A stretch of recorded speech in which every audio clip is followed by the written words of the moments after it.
Hello and welcome back to Allie Bakes, where I am continuing to bake my way through the Le Cordon Bleu Pastry School textbook, and today is a classic. We are doing cheesecake, but we're not doing normal cheesecake, we're doing cheesecake like an entremet, which I think just means tiny cheesecake. So let's get started. So there are many parts to this recipe. We're obviously going to start from the bottom to the top. So we're starting with a layer of crust. So I have 240 grams of shortbread biscuits in this bowl, which we are going to mash up. The first time you mash these, they should resemble coarse crumbs. I have 90 grams of unsalted butter. It's a French book, so we're back to the metric system, which you can tell I'm so happy about. And it's going to go into our bowl. The cold butter gets mashed together with the shortbread cookies, and this honestly takes some elbow grease, so really get in there. We have to do this until the mixture looks like a crumble. And I think it kind of looks like a crumble. We're gonna spread our crumble out in my prepared entremet ring, which is 20 centimeters across. It's a coarse crumble, but it's a crumble. Oh, nice. Smells good. Okay, and we are just going to press this into our entremet mold with our spoon. I had some pretty big visible pockets of butter in my shortbread. Make sure if you try this, you break it up a little bit more. Let me get this as even as possible. All right, that looks pretty good. This is gonna go into the fridge for 30 minutes.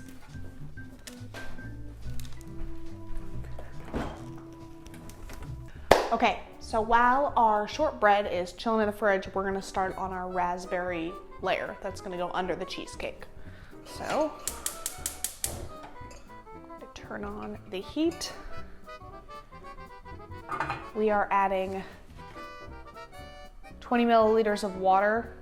Oh no, I lied. No, I didn't lie. 20 milliliters of water, 25 grams of honey, and 75 grams of sugar to a pan. I kind of had to move fast because when you're heating up this small quantity of liquid, it tends to heat up very quickly, and the honey was not moving on my timeline that I needed it to.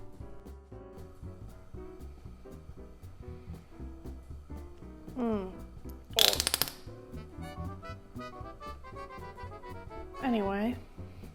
After all the liquid was combined, I had to add my plain white sugar and heat that until it reached 248 degrees Fahrenheit, which I'm assuming is the temperature needed to activate gelatin. Okay, we're about there. Okay, now we're adding 180 grams of raspberries, 2 teaspoons of balsamic vinaigrette.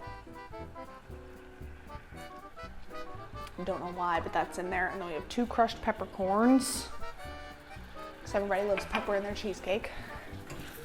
And then we are stirring this together. This would be a great time to tell you that this recipe calls for gelatin leaves, both in the raspberry compote and in the cheesecake itself. Walmart does not carry gelatin leaves, but they do carry gelatin powder. So apparently, for every 2 gelatin leaves you need, you can swap it out for 1 teaspoon of gelatin powder. So that's what we're doing today. And let's just hope it comes out fine. I broke the raspberries up a little bit as they were bathing in their balsamic vinaigrette sugar reduction, and this had to go for about 2 minutes before I added the powdered gelatin.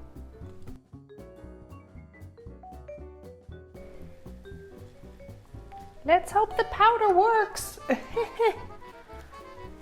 Bring this over here, and it's gonna cool for just a little bit before we put it on our shortbread.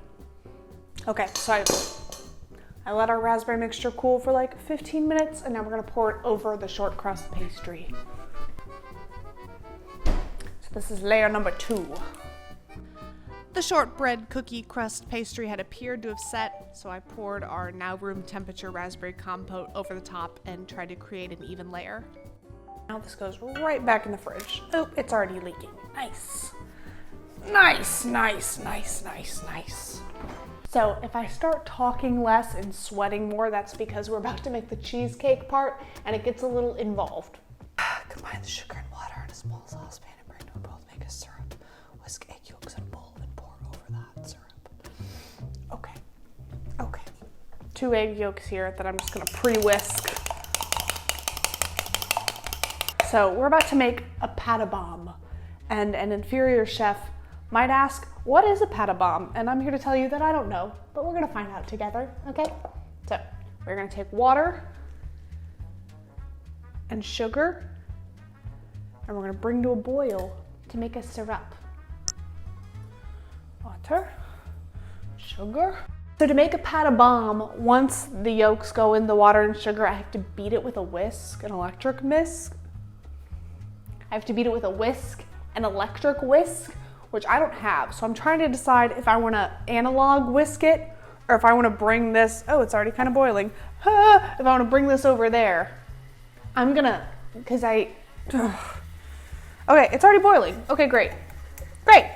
Whisk the egg yolks in a bowl and pour over the hot syrup. I'm gonna make scrambled eggs. No. Please don't cook these eggs. I swapped my fork out for a whisk and started whisking like my life depended on it. Okay, it's lightening and thickening. I only see a little bit of scrambled egg in there, so we're just rolling with it. This went on for about 10 minutes. That's as pâte bombe as it's gonna get because I can't do this. Okay, we have 160 milliliters of cream cheese and it just tells me to put it in a bowl and put zest of half a lemon over it. Done, I can do that. I then had to combine more gelatin with 50 milliliters of simmering cream. Oh my God, it's already boiling. Calm down, Jesus. Oh, this is to activate the gelatin. See, I know science a little bit.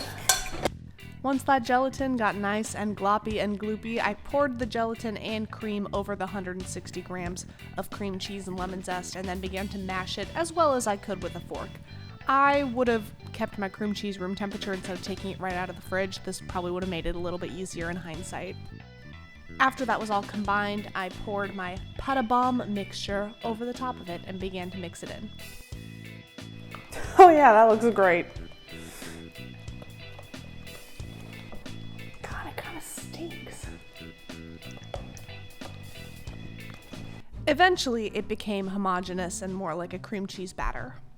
250 milliliters of cream, which I'm going to whip into soft peaks.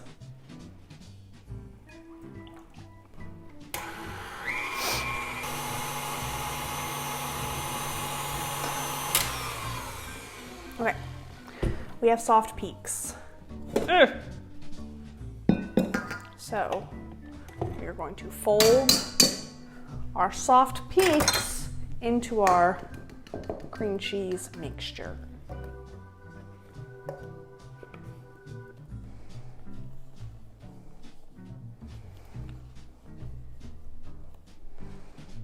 We're gonna keep on with our layering.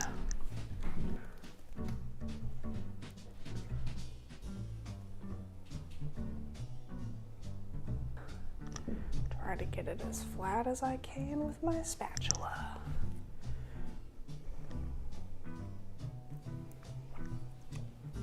This goes in before we put our toppings on. This has to set for 20 minutes. So we're going back in the fridge. All right, so our cake has been chilling in the fridge for like 30 minutes. So now we're just gonna make the topping before we let it rest overnight. The recipe calls for ladyfingers. I don't have any ladyfingers, but I do have these Stella d'Oro margarita combination, which they're the same shape as ladyfingers. I actually think they're the same thing, they're just a little more dense. So we are going to take the vanilla ones, pop them in a bag. All right, and now we're just gonna beat the heck out of them. Okay, now that they are super fine and crumbly, we're gonna sprinkle these on top of the cake. For texture, I kept a good combination of coarse and fine crumblies. This is gonna sit in the fridge for either 3 hours or overnight. I'm gonna cover it with foil and leave it in there overnight just because I have a track record of the things I make not setting when I don't let them sit way past how long they're supposed to. So it's going in overnight. We're gonna use foil so it doesn't dry out. All right, I will see you guys tomorrow. All right, so the cheesecake has been in the fridge for like 12 hours. So we're gonna decorate it and then we're gonna try it. I transferred my entremet ring to the serving plate and then ran a knife around the edge to loosen up the cheesecake from the mold.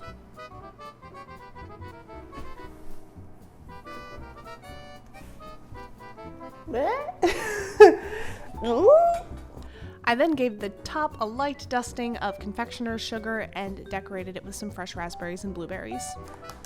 The book says to brush your raspberries with gold powder.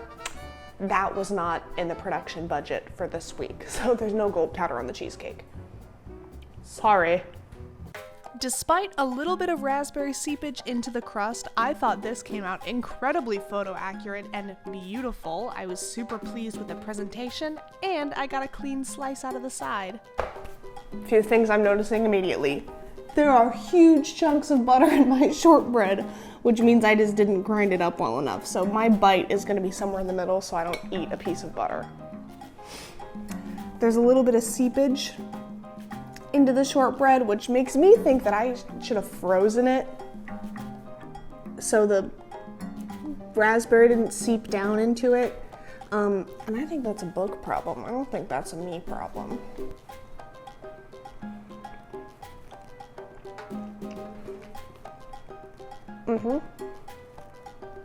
Oh man.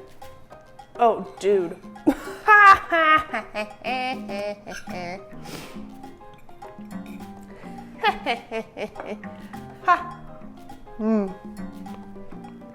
Not to be annoying, but that's some of the best cheesecake I've ever had.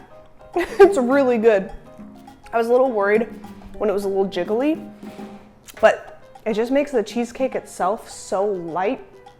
And it says here that it's technically a cream cheese mousse. So I kind of think that I did it right. Like the cake itself, it's almost like whipped cream.